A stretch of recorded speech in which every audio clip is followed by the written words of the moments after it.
Muy buenas noches, estimados estudiantes.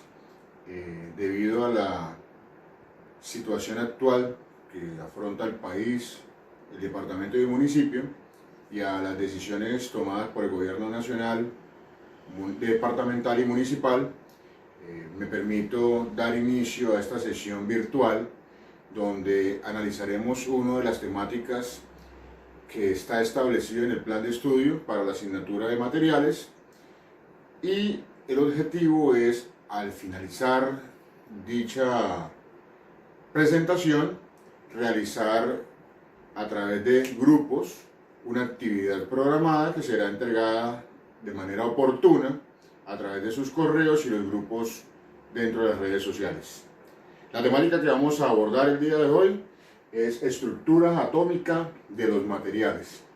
Es necesario revisar las condiciones que establece dichas estructuras para identificar las propiedades que se reflejan en cada una de ellas y adicionalmente los beneficios que esto trae al estudio de la ingeniería de los materiales. La estructura atómica de la materia permite explicar las propiedades y el comportamiento de cada uno de los materiales. La materia está conformada por átomos. Los átomos están representados con un tamaño de 10 a la menos 10 metros, es decir, un poco menor a un nanómetro. Átomos viene del latín atomus, que significa indivisible. La estructura atómica está representada para cada uno de los elementos químicos. La condición es que dicha materia, dichos átomos son indivisibles dentro de cualquier tipo de reacción química. Adicional a esto, es necesario evaluar la condición o la conformación que tienen los átomos.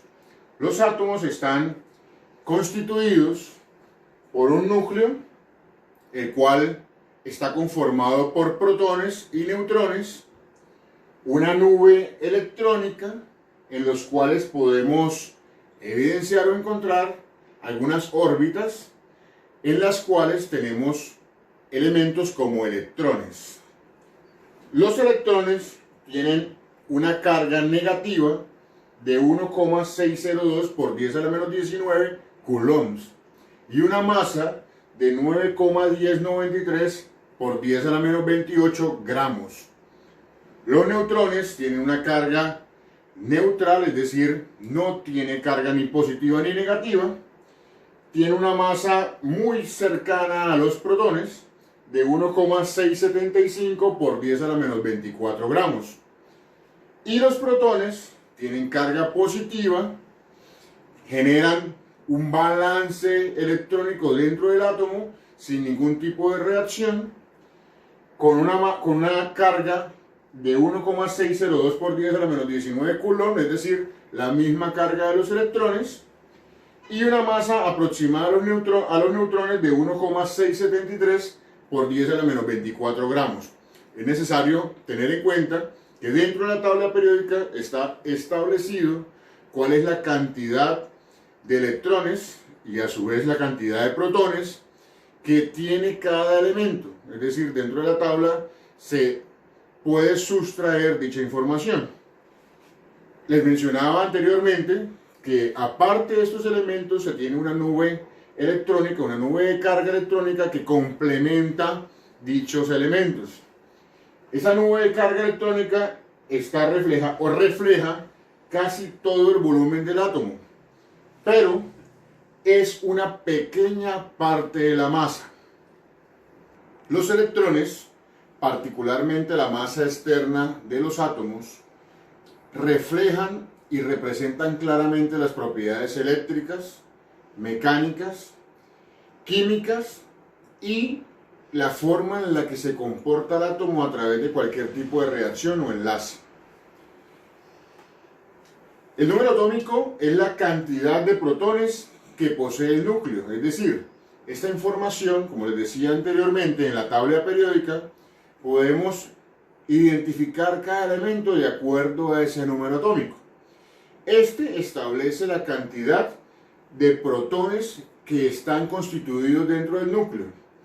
Es importante tener en cuenta que los electrones, cuando están en un estado natural de balance atómico, la misma cantidad de protones es la misma de electrones. Este número atómico debe ser un número entero y se denomina atón.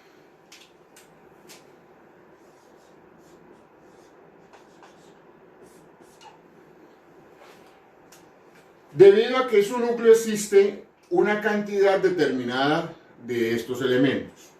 Como cada protón y neutrón pesa una unidad, el peso de un átomo será la suma de ambos. En consecuencia, los pesos atómicos serán todos los números enteros o sencillamente la cantidad de partículas.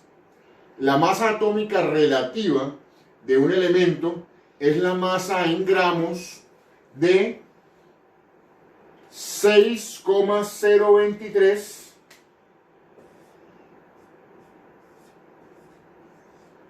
por 10 a la 23 átomos.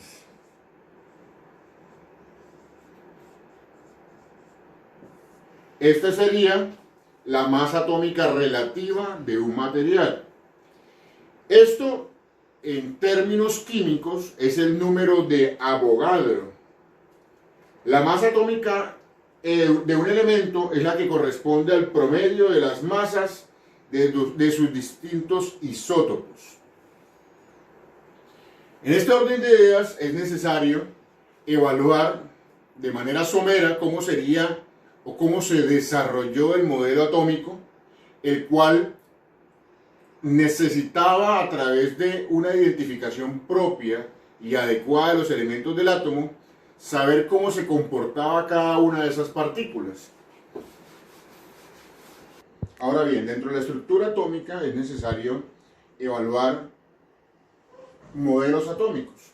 Vamos a hacer un cuadro comparativo de dos modelos, el modelo de Bohr y el modelo de mecánica cuántica. El modelo de Bohr es muy arcaico, es muy básico. Simplemente lo que quiso Bohr fue explicar cómo se caracterizaba el átomo, es decir, qué estructura y qué elementos los constituían. No explica todos los fenómenos relacionados al electrón y basa su diseño y su concepto en que un átomo está conformado por órbitas y por un núcleo. Ahora bien, todos esos aspectos y esas falencias que tenía el modelo de Bohr fueron subsanados, en cierta manera, por el modelo de mecánica cuántica. Tiene dos principios. Los electrones tienen características no solo de partícula, sino también de onda. Y esto, a su vez, conlleva a que esos electrones básicamente no están ligados a una órbita. E incluso, en análisis a través de microscopios, se ha evidenciado que esos electrones se comportan e interactúan dentro de esa nube atómica electrónica que mencionábamos hace un instante. Es decir, se han encontrado incluso electrones muy cerca al núcleo. Este comportamiento es característico cuando el átomo interactúa con otros e incluso justo antes de iniciar cualquier tipo de enlace. La tabla periódica es un esquema que representa y que organiza los elementos químicos. Tiene ciertas características. La tabla periódica es un esquema que organiza los elementos químicos y que adicionalmente suministra información necesaria para evaluar y para considerar las propiedades a través de la identificación adecuada de los mismos. Esta tabla periódica tiene ciertas características que son importantes de revisar y tener en cuenta en el momento de cualquier tipo de valoración, tanto de reacciones como de enlaces. Podemos decir entonces que los elementos químicos están dispuestos según su orden atómico de manera creciente. Adicionalmente, la tabla periódica está compuesta por 7 hileras horizontales que se llaman periodos y adicional 18 columnas, es decir, de forma vertical, que se llaman grupos. Las propiedades químicas dependen particularmente de la reactividad de los electrones externos, es decir, de la capa más distante del núcleo. Los elementos más estables y menos reactivos son los gases nobles, es decir, los que se encuentran en la última columna de la tabla. Estos gases nobles, excepto el helio, tienen 8 electrones en su última capa. Y de allí podemos extraer esta información y es necesario deducir que aquellos elementos que cuenten con la totalidad de valencia, es decir, los 8 electrones en la capa más externa, son aquellos que representan dicha estabilidad. Es necesario finalmente revisar que una adecuada identificación y una descripción del comportamiento de cada uno de los elementos permite saber qué tan fuerte y cuál sería el tipo de enlace que se presentaría entre dichos elementos. Es necesario, de manera interna, revisar qué pasa en un átomo. Y es por esto que es importante saber qué fuerzas y qué energía existe al interior del mismo. Se presentan dos tipos de fuerzas: fuerza de atracción y fuerza de reacción o repulsiva. Esto se refleja en la naturaleza del enlace que existen o que se pueden generar en los átomos contiguos del material. La fuerza de atracción se debe a la naturaleza del enlace y a las atracciones electrostáticas, que pueden ser de dos tipos: núcleo atómico y nube electrónica.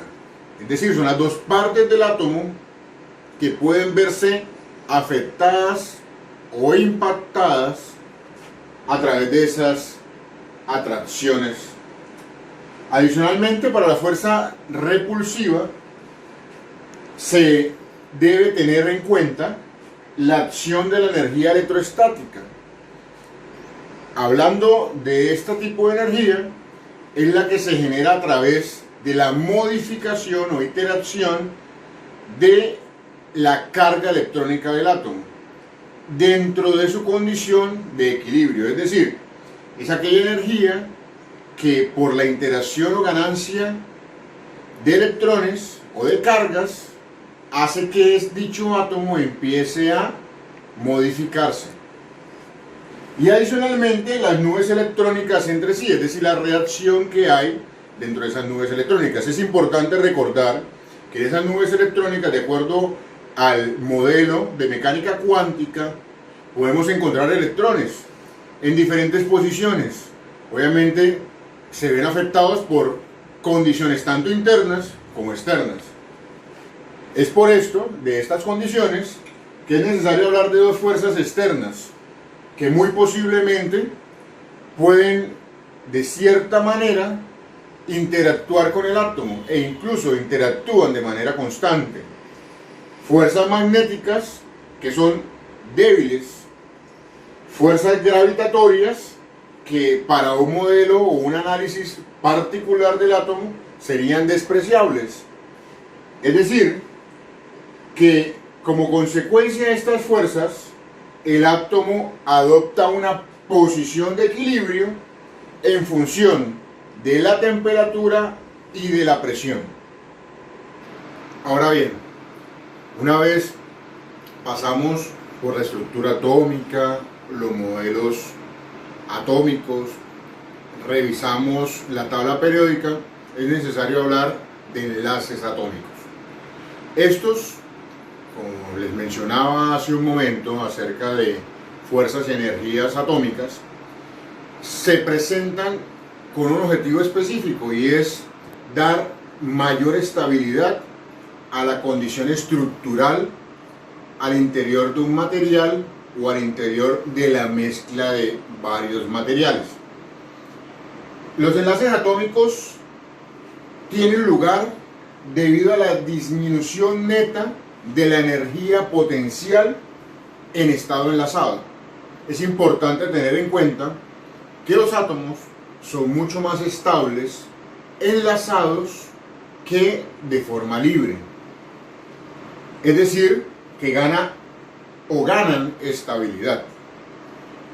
Existen tres tipos de enlaces: enlaces iónicos, enlaces covalentes y enlaces metálicos. Revisemos entonces las características de cada uno de ellos. Los enlaces iónicos presentan fuerzas interatómicas grandes, considerables. Consiste en la transferencia de un electrón en la órbita más externa. Es decir, que permite que el átomo que recibe dicho electrón obtenga su valencia de 8 electrones en su última capa. Por obvias razones, esto representa que tendría una condición de estabilidad. Esta transferencia permite a su vez producir iones, es decir, cargas positivas o cargas negativas. Cuando un átomo cede un electrón, pasa a ser un ion positivo, y el átomo que recibe el electrón pasa a ser un ion negativo. Los enlaces son no direccionales y fuertes. Para el enlace covalente tenemos de la misma manera fuerzas interatómicas grandes, pero aquí no se cede ni se recibe electrones, sino que por el contrario se comparten electrones. Generan o forman enlaces con direcciones direcciones localizadas, y que permite a su vez garantizar o tomar una configuración de gas noble. Mencionábamos en la tabla periódica que el gas noble, que hace parte de la columna número 18, tiene una configuración de estabilidad por contar con 8 electrones en su última capa, excepto el helio. Es importante también mencionar que existen 3 tipos de enlaces covalentes: enlace sencillo, enlace doble y enlace triple. Estos enlaces dependen de la cantidad de electrones que se comparten. Finalmente, el enlace metálico tiene fuerzas interatómicas grandes, al igual que los dos enlaces anteriores. También comparte electrones, pero ya no localizados. Los enlaces son mucho más fuertes, no direccionales, y adicionalmente la densidad electrónica mantiene un cambio continuo en el tiempo. Finalmente, estimados estudiantes, una vez revisamos los aspectos relacionados con la estructura atómica, algunas características o componentes de la tabla periódica, estructuras y energías atómicas, enlaces y sus tipos, es necesario ahora entonces mencionar acerca de la actividad que estaría programada a partir del día jueves hasta el próximo martes, donde ustedes, a través de un pequeño texto, sin importar su estructura, pero teniendo en cuenta que debe tener su debida portada y la información relacionada con lo solicitado, incluyan una revisión de tipos, características y propiedades de enlaces moleculares, fuerzas moleculares, teniendo las Van der Waals como las más características, y estructuras cristalinas formadas a través de dichas fuerzas o moléculas. Es necesario tener en cuenta también, muchachos, que el objetivo fundamental de esta temática es conocer cómo se compone de manera interna la materia y cómo reacciona frente a cualquier tipo de energía, tanto interna como externa. Ahora bien, y para terminar, es fundamental conocer que la reacción atómica dentro de la materia genera formaciones moleculares, es decir, las moléculas son uniones de átomos que a través de fuerzas y de compartir energía entre ellos se conforman y que adicionalmente permite garantizar todas las propiedades mencionadas anteriormente. Agradezco su atención y les deseo un buen momento de estudio. Y recuerden, el sufrimiento es opcional.